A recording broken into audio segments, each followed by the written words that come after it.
বৈষম্য বিরোধী ছাত্র আন্দোলনের নেতৃবৃন্দ অন্তর্বর্তীকালীন সরকারের দায়িত্বশীলদের পাশাপাশি হেফাজতে ইসলামের নেতা কর্মীদেরকে আমি আহ্বান জানাতে চাই, গোটা আগস্ট মাস জুড়ে আমাদেরকে সতর্ক থাকতে হবে। কারণ মনে রাখবেন, আওয়ামী লীগের রাজনীতি হলো প্রতিহিংসার রাজনীতি।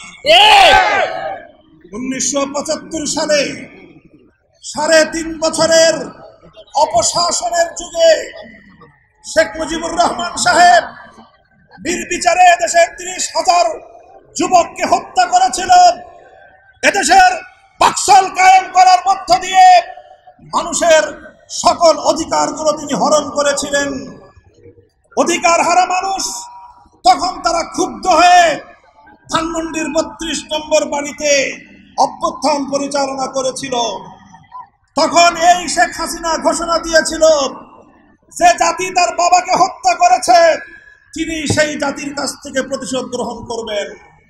বিগত 45 বছর ধরে শেখ হাসিনা প্রতিশোধের রাজনীতি করেছেন, প্রতিশোধ দিয়েছেন আমার বাংলার তাওহীদি জনতার বিরুদ্ধে, প্রতিশোধ নিয়েছেন বাংলার স্বাধীনতাকামী মুক্তিকামী জনতার বিরুদ্ধে, প্রতিশোধ নিয়েছেন বাংলাদেশের ছাত্র জনতার বিরুদ্ধে, প্রতিশোধ নিয়েছেন এদেশের হেফাজতে ইসলামের লক্ষ লক্ষ নিরপরাধ মানুষের বিরুদ্ধে। আল্লামা মামুনুল্লাহ, আল্লামা মামুনুল্লাহ, নারায়ে তাকবীর, নারায়ে তাকবীর, আল্লামা মামুনুল্লাহ সাহেবের বয়রা সারি নাই, নারায়ে তাকবীর।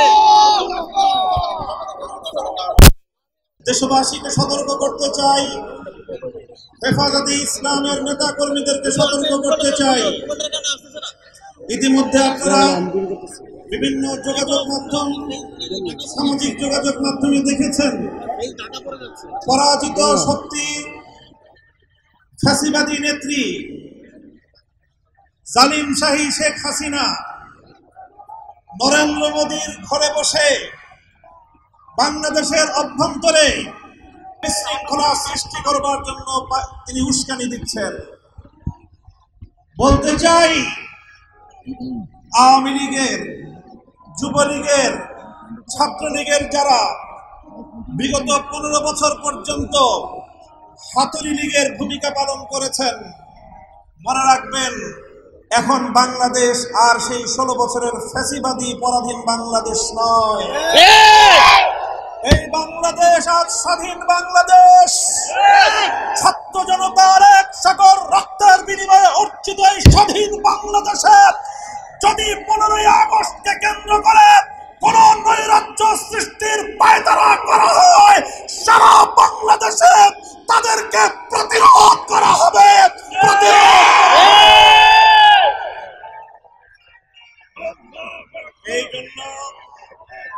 এই জন্য আমরা বৈষম্য বিরোধী ছাত্র আন্দোলনের নেতৃবৃন্দ অন্তর্বর্তীকালীন সরকারের দায়িত্বশীলদের পাশাপাশি হেফাজতে ইসলামের নেতা কর্মীদেরকে আমি আহ্বান জানাতে চাই, এবং গোটা আগস্ট মাস জুড়ে আমাদেরকে সতর্ক থাকতে হবে।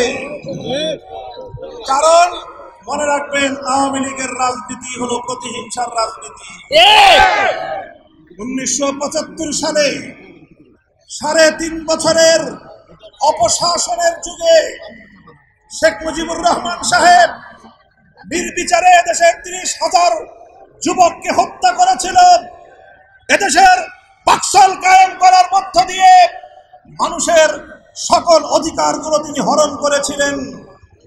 অধিকার হারা মানুষ তখন তারা ক্ষুব্ধ হয়ে ধানমন্ডির 32 নম্বর বাড়িতে অভ্যুত্থান পরিচালনা করেছিল। তখন এই শেখ হাসিনা ঘোষণা দিয়েছিল যে জাতি তার বাবাকে হত্যা করেছে তিনি সেই জাতির কাছ থেকে প্রতিশোধ গ্রহণ করবেন। বিগত 45 বছর ধরে শেখ হাসিনা প্রতিশোধের রাজনীতি করেছেন, প্রতিশোধ দিয়েছেন আমার বাংলার তাওহীদি জনতার বিরুদ্ধে, প্রতিশোধ নিয়েছেন বাংলার স্বাধীনতাকামী মুক্তিকামী জনতার বিরুদ্ধে, প্রতিশোধ নিয়েছেন বাংলাদেশের ছাত্র জনতার বিরুদ্ধে, প্রতিশোধ নিয়েছেন দিয়েছেন এদেশের হেফাজতে ইসলামের লক্ষ লক্ষ নিরপরাধ মানুষের বিরুদ্ধে।